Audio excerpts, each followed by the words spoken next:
Yesterday, Sayadaw expounded Santi Sukha, the blissful feeling, the resulting from the tranquility. So when you are enlightened, so you are worthy of the noble wealth or noble heritage passed down by the Buddha, from the Buddha. So such a noble wealth, noble heritage is never destroyed, everlasting, ever belongs to you. So that's why that type of noble heritage is called Ajeya, Anugamika. Ajeya means nobody, the wealth or the heritage, nobody can take away from you. Anugamika means wherever you go, wherever you are, this wealth or this heritage is always along with you. So that's why this enlightenment, noble wealth or heritage, noble heritage is called Ajeya, Anugamika. The noble wealth nobody can take away. Wherever you are is always along with you. So such a great noble wealth cannot belong to the lazy person.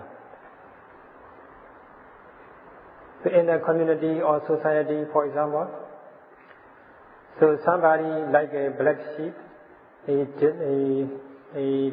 cannot follow the culture and custom, then the society will get him out. So in the same way, for example, the parents, the son, children, they cannot maintain their tradition and culture and custom. So the parents are likely to disown their children. Also, they cannot the children are not worthy of the heritage left by their parents.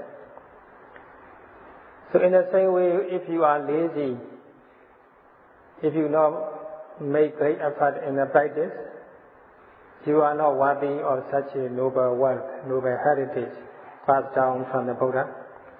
So you must be Aratta Viriya person. Aratta Viriya person means who practice meditation ardently. As mentioned in earlier talks, the Sayadaw repeats three kinds of the Viriya energy, three stages of Viriya. First stages of Viriya is Arambha Dhatu, is launching energy, launching effort, initial effort. You have to start your launching energy by observing the rising falling, starting from rising falling until you attain insight knowledge and finally you reach the goal of enlightenment as a arhat.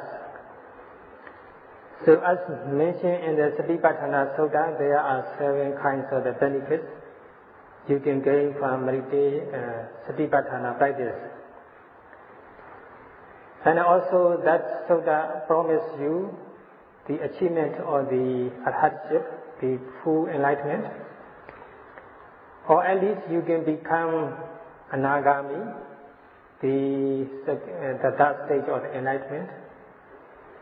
Or anyway, you are guaranteed to attain the first or second enlightenment, Sotapatti Magga and Sakaragami Magga. So, if you are qualifying to attain the full enlightenment or hardship, so no need to mention for the attainment of the lower level of enlightenment, Sotapanna and Sakaragami. So by listening or learning Buddha's teaching, the correct practice, first of all you arouse the faith and the confidence in the practice, and then you become interested in the practice, and you arouse faith and confidence, and you zealous in the practice, and thus you are here in the meditation center leaving sensual pleasure behind, leaving the comfort behind. That's how courageous you are to be here. So when you are here, you are supposed to practice, making great effort in the practice, without caring about life and limb.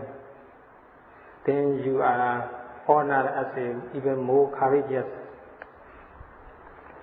So all you need to do is just to observe whatever occurring to you, starting from rising, falling, as a main object. You have to observe the continuously, constantly, without break, and so that your viriya energy is boosted up or raised, brighter. That's called the initial viriya, initial effort, the arambha. And then later you may find some kinds of the difficulties or problems in the practice. Then you may feel coward, or you may hesitate to face with the problem or difficulty. Then you need to make some more effort, some more courage. You need to cultivate, develop some more courage. Especially at a certain level of insight knowledge called samasana jnana. You are supposed to deal with the pain, unpleasant sensation. Then you may be afraid of dealing with such an unpleasant sensation. If you give up your practice, being afraid of the pain, then you may all the time surrender. So you must make great effort with the courage. You have to face with the pain by noting it continuously with the full faith and energy. Then you can see, you can experience pain as pain beyond the form or shape of the physical body. So you find pain as pain, no form, no shape of the body, no location of the pain.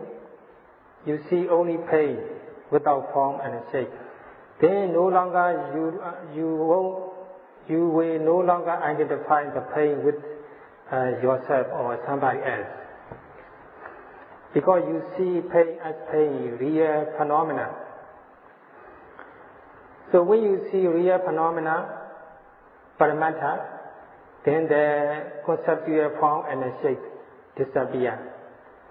So there is a saying, when the paramattha, the truth emerge, then the concept submerge. That's the nature. So when you become courageous enough to face with the pain, then you overcome the laziness and you become courageous. That's skin stages or the skin stage or the viriya energy. That stage is called parakama dhatu, the progressive energy, which should be aroused to face with the difficulty in practice. So such a viriya energy is called pekaha. Pekaha means lifting up. So when you feel coward and hesitate to deal with the pain, you need to make some more effort. You must be courageous enough to face with the difficulty. So this energy of viriya is uplifting your energy. That's why it is also called pekaha, the uplifting energy. It's uplifting means not to be stagnant somewhere or not to get down. It's lifting up bit by bit gradually until you achieve what you want, until you reach the goal you want. So that energy is called culminating energy, culminating effort, the nekama dhatu. So in this way, taking 3 stages of the energy, you become courageous enough to own the noble wealth, the noble heritage passed down by the Buddha. So thinking or considering of the nobility of this, the wealth or heritage passed down by the Buddha, you should raise up your energy. Then you are worthy of such a noble wealth, which is also called Santi Sukha. Santi, one of the highest noble wealth is called Santi Sukha. Santi Sukha means a blissful feeling or a bliss, which is aroused, which is resulted from the tranquility. So now Sayadaw want to explain in detail about this tranquility or Santi Sukha.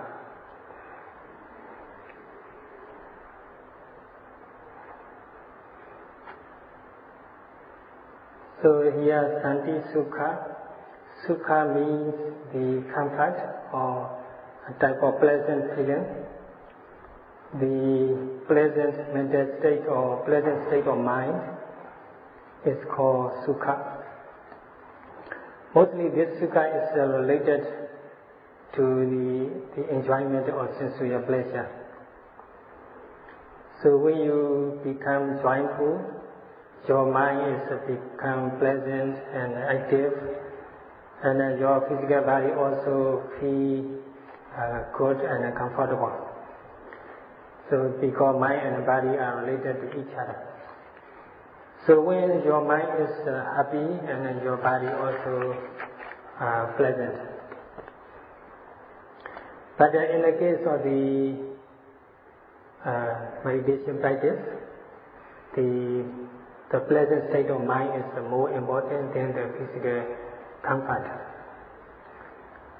So in the body text, that type of comfort is of 2 kinds.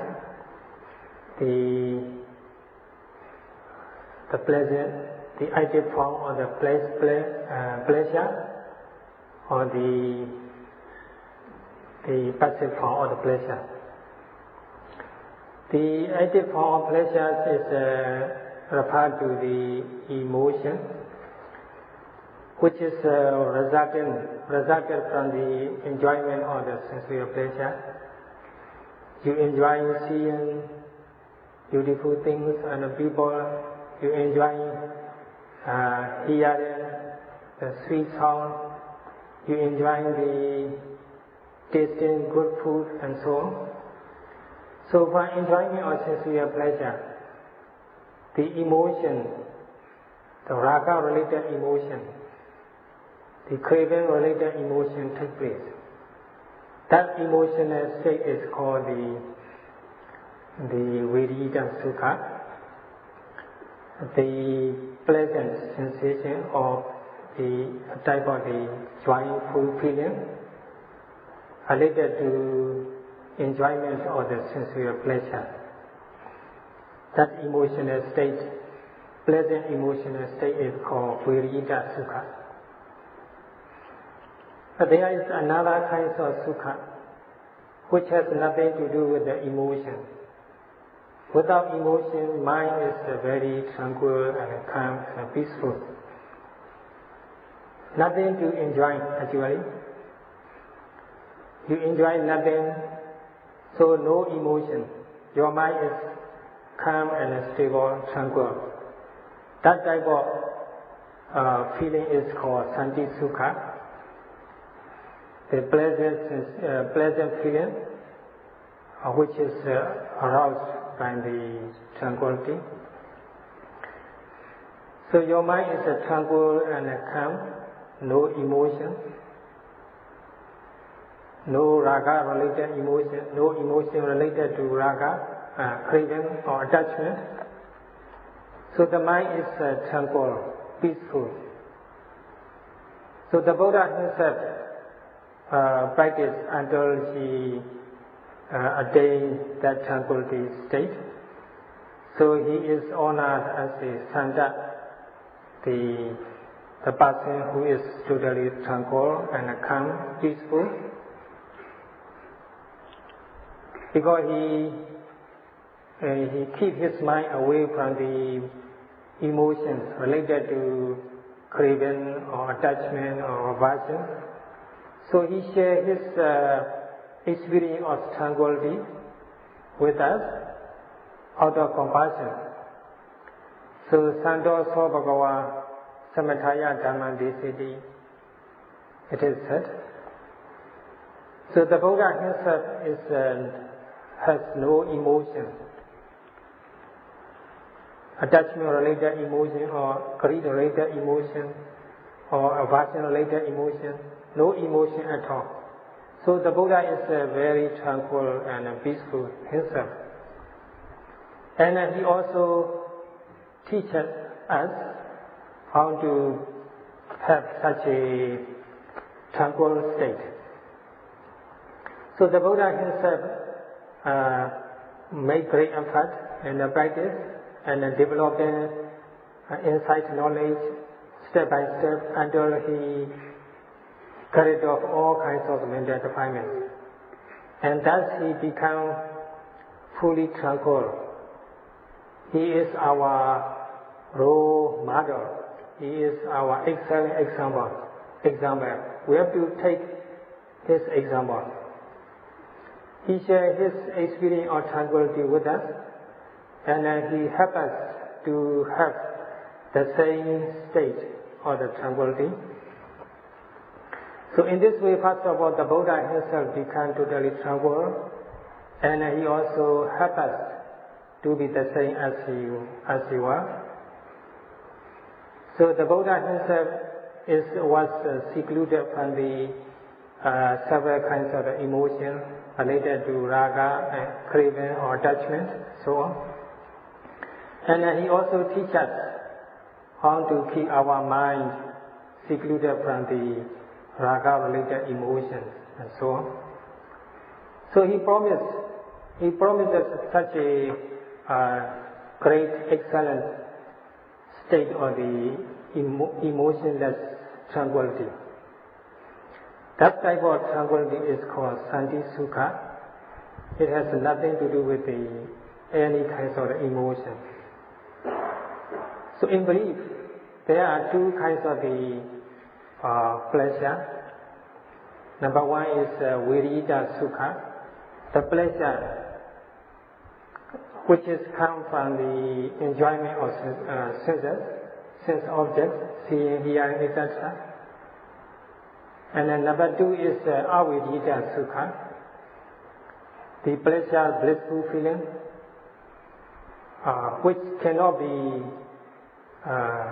felt through the senses. That's called Avidita Sukha. There is also called Santi Sukha, the blissful feeling which is aroused the tranquil state of mind. So there are Virita Sukha. We can get Virita Sukha by enjoying the sensual pleasure. That's quite inferior. And we have to make great effort to gain the superior Sukha, superior pleasure, Santi Sukha, Tranquility Sukha, giving up the sensual pleasure. So leaving sensual pleasure and comfort behind, we come to the center. That's first of all we gain the Nikkama Sukha, the bliss which comes from the renunciation. So we renounce the world, approach to the center. That's Nikkama Sukha. And then when we start to practice, our mind is secluded from the mental defilements, and the mind is tranquil. Then we can overcome the tranquility to some extent. That's called Paccuveka Sukha, the bliss, which is resulted from the seclusion. And then Upasama Sukha, the higher level of the pleasure, the tranquility. So which is normally started at the certain level of insight called Uriyabhaya Jnana. At this level of the insight knowledge, our mind is extremely tranquil and peaceful. Then we can gain the fourth kind of the sukha called Upasama Sukha, the bliss which is aroused by the state of the seclusion. And the last one is Sambodhi Sukha, by developing insight knowledge step by step until we attain Megaphala enlightenment.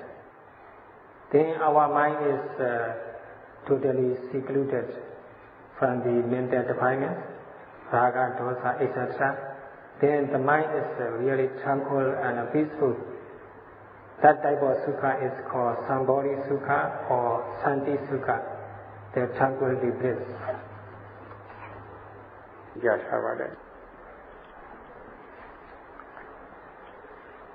So there is viveka.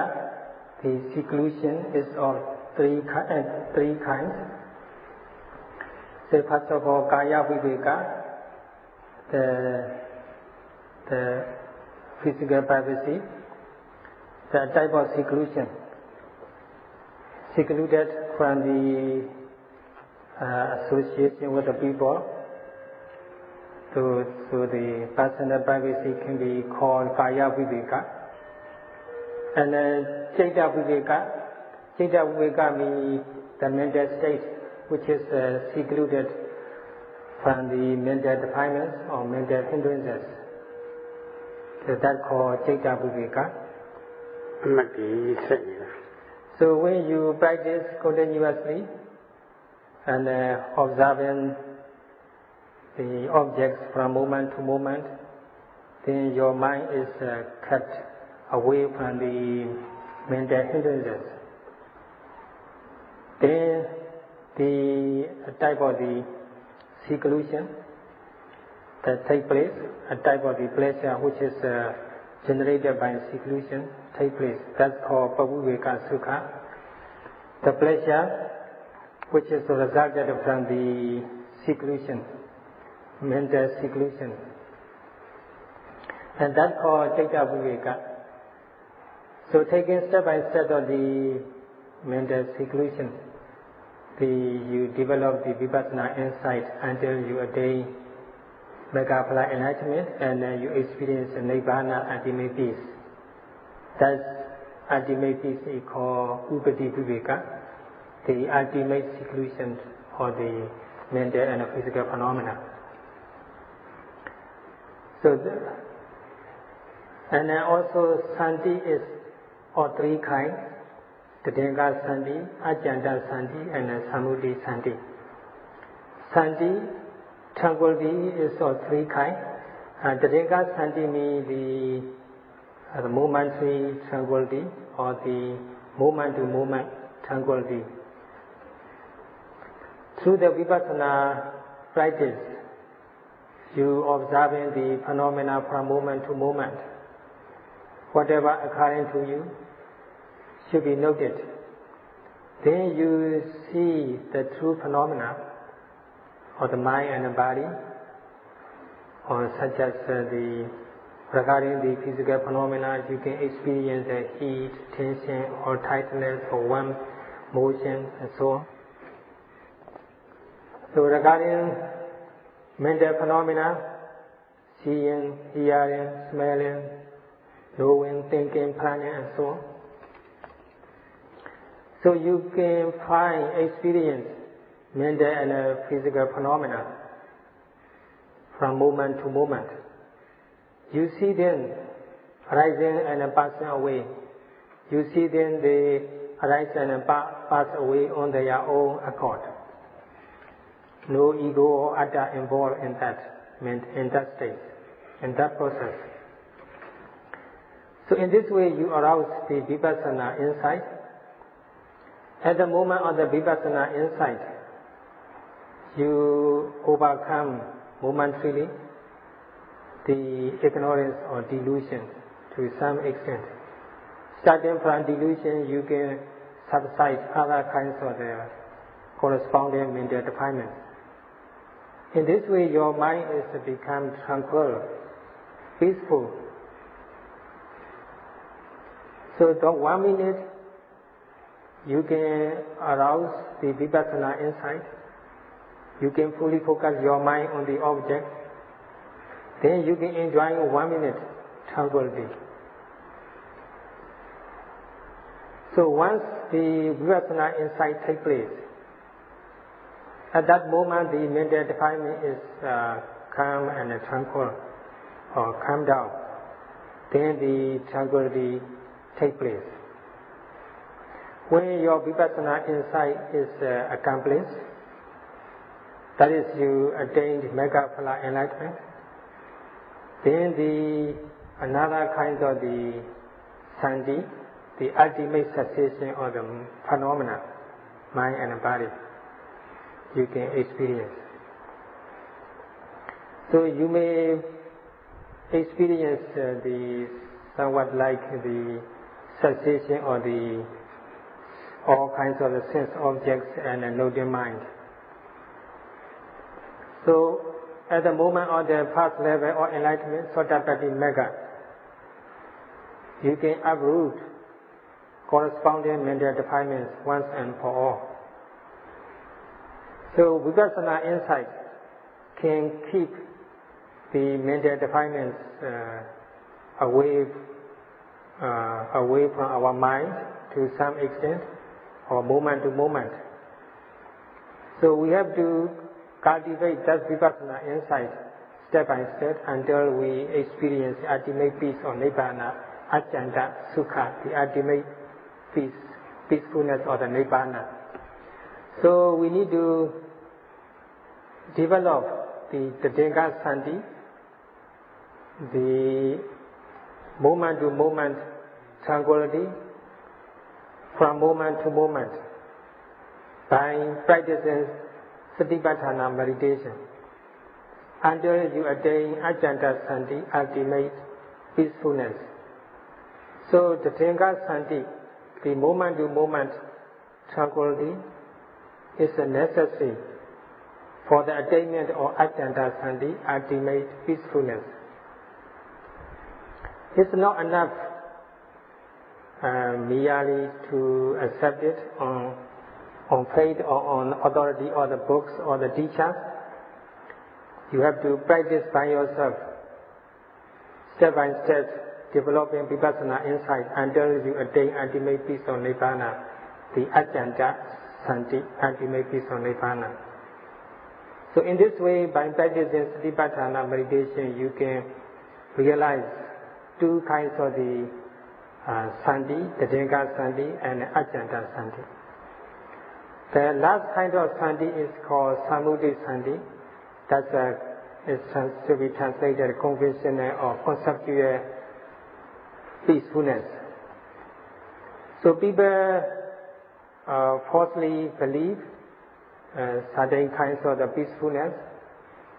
And all this, people thought by sacrificing the animals to the devas, they can gain the ultimate peacefulness. Or by taking bath in the Ganga river, they can gain ultimate peacefulness. Or by torturing their body under the fire, under the sun and the fire, or by living the naked life, or by eating anything, by eating nothing, or by praying to the Brahma and God. They thought they could develop the ultimate peace. Such a conceptual peace, false sense of peace, or delusive sense of peace, peacefulness, tranquility is called Samudhi Sandhi. Actually, this type of Sandhi has nothing to do with our practice. It's just for your general knowledge, shall we explain. So, all we need to understand, or we need to make great effort to attain the two kinds of two kinds of sandhi, the Tathanga sandhi and Ajanta sandhi, moment to moment tranquility and ultimate tranquility.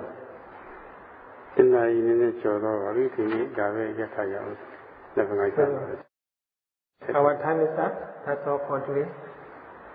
Sadhu, sadhu.